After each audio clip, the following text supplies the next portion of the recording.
Hello everyone, welcome back to Naomi's Bookshelf. I am going to do my review of The Two Towers by J.R.R. Tolkien today.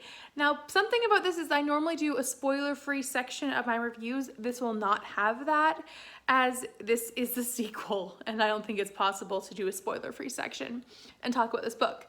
However, if you are looking for my thoughts on Lord of the Rings, the first book, which was The Fellowship of the Ring, I will link it as I did a whole review about it. This is for Lord of the Read Along, which is hosted by Krista from Books and Jams and Sarah from Sarah's Nightstand. So it's very exciting to finally get to this series. I have owned these books or had them on my TBR since I was a teenager, and I've just never been able to pick them up. So I'm very happy that I am almost done this series, and I am very thrilled with how the ride has been so far. So in regards to where this book starts, I was like, the first book just felt so slow to me. The pace was so methodical and so descriptive, and everything just took forever to do. And then this book came along and I was blown away. I could not believe how fast this was. It was as if the speed had been ramped up like 300% or more from the first book. This one definitely caught my attention right away. It was funny though, because I was listening to the audiobook, and in the audiobook I must have missed the part where the hobbits, Merry and Pippin, got kidnapped by the orcs or taken by the orcs. So the first section where Aragorn and Legolas and Gimli are chasing down the orcs, I couldn't figure out who they were trying to save until I asked my dad a couple questions and he managed to refresh my mind, because I somehow missed that, but it was so quick that it wasn't even like talked about in too much detail, like repeatedly. And then the previous book ended with Sam and Frodo leaving on their own, which then I was really disappointed that I didn't really see Sam and Frodo for the first half of the book.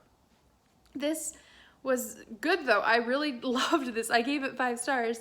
I just missed seeing Sam and Frodo for that first bit, but definitely was a disjoined group. Basically, as it followed the 3 different groups, I was intrigued to follow the 3 different groups and their experiences. I really love Pippin in this book. I feel like the first book he was really immature, but he was like had this adventure-seeking, I don't know, an attitude or heart, and suddenly when this one comes around, he's like, no, Merry, we're getting out of this. And he basically, like, Merry does a good job too, but Pippin really grows. And I was really impressed with Pippin in this book. And then Merry as well, being with him and them trying to escape and really have no knowledge of what to do, who to trust, or where to go was very interesting. And the trees, the aunts, I think that's how you pronounce it, ents. They were so cool to me. I really found their section to be so interesting with how the different meetings and different cultures that are in this world really all add to it for me.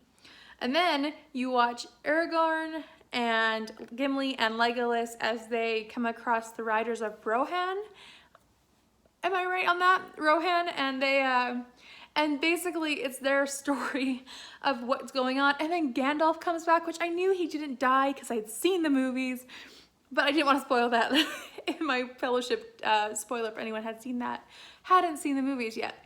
So when that happened, I knew he would come back, but I didn't realize like how interesting of a way he'd come back and how Sauron was coming there.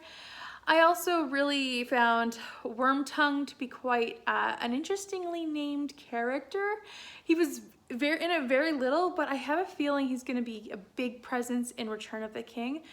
So I am intrigued to see where he goes with that.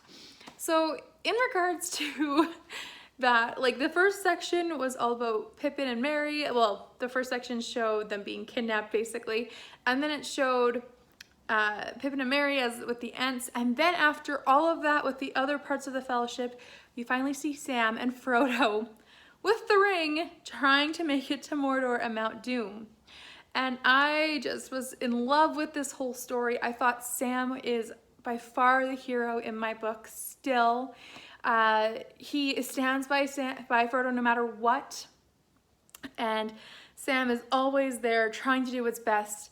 I really found this book to be so incredibly powerful with its themes of friendship and loyalty, but then also a sense of duty And then I really find it interesting how some people, everyone's given a chance to redeem themselves.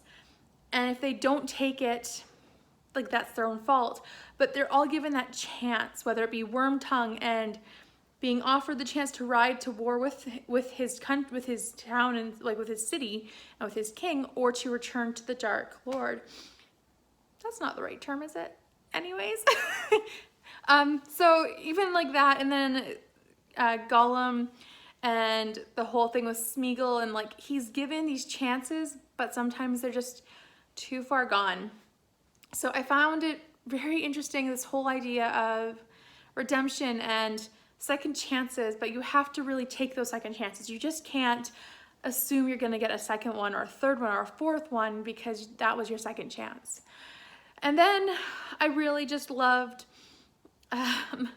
Sam's bravery. Sam grew from being a very head smart but adventurous seeking person to suddenly becoming the adventurer and warrior that he really can be. When it comes to the end with him killing that awful spider, not killing, maiming the awful spider, the amount of sheer bravery that he has and courage is incredible. He really has come into his own, and he has taken on this mantle of, I am going to do it. And it's just incredible to me how Sam is the best friend, but he's really, like I said, the hero of this book in my mind. I really found that he and Frodo talking about life together and trying to get back is such a powerful moment where they're struggling, but they know what they need to do. It hits home, and I can't really say that enough. I really, really loved this book, and it's actually funny. I had a dream when, like, towards the end of this book, I had a dream that I was in the beginning of the book, and I was trying to find the Merry and Pippin with Aragorn and Gimli, not Gimli, Legolas, because Gimli couldn't keep up. And I was yelling at him to come along. And it was just such a funny thing where it interrupted my mind and my thoughts and my dreams. And it's very rare that something does that. So it was very funny, and I'll always remember that in tying with this. But I did buddy read The Two Towers with Victoria from the musical Bookworm. So I will link her down below. It was a really great reading experience, and we read The Fellowship together, and now we're gonna read Return of the King together too. So it's gonna be a lot of fun finishing up this series. I can't believe I haven't finished it for so long, and I am just really glad that this read along is happening to make me actually pick up these books, and now I am thoroughly hooked in Middle-earth, and I do not want to leave it. I mean, some things you don't really want to be around, but I love these characters, and I just can't wait to see what happens next.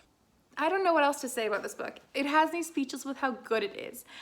I love this world, this character development, all of the different things, and I especially also love the world building. Like, everyone who I've ever heard talk about Lord of the Rings talks about this world building. And at first I was like, oh, it's just, world building.